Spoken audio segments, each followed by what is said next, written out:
फर English बोलें इन फिकरात से। अब मैं क्या करूं?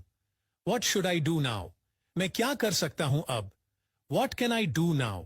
मेरे लायक कुछ हुक्म। Anything else to do for me? आप ऐसा क्यों कर रहे हैं? Why are you doing like this?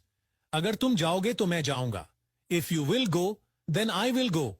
उसका कोई हल निकल सकता है। Can it be solved? कफन को इंग्लिश में श्राउड कहते हैं। सिजदे करना को इंग्लिश में प्रोस्ट्रेट कहते हैं। खैरात को इंग्लिश में आर्म्स कहते हैं। जनाजे को इंग्लिश में फ्यूनरल कहते हैं। फज्र की नमाज को इंग्लिश में डॉन प्रेयर कहते हैं। जुहर की नमाज को इंग्लिश में नून प्रेयर कहते हैं। असर की नमाज को इंग्लिश में इवनिंग प्रेयर कहते हैं। मगरिब की नमाज को इंग्लिश में डस्क प्रेयर कहते हैं। इशाह की नमाज को इंग्लिश में नाइट प्रेयर कहते हैं। नमाज जुमा को इंग्लिश में फ्राइडेज प्रेयर कहते हैं। फर्ज नमाज को इंग्लिश में ऑब्लिगेटरी प्रेयर कहते हैं। मनहूस को अंग्रेजी में जिंक्स कहते हैं।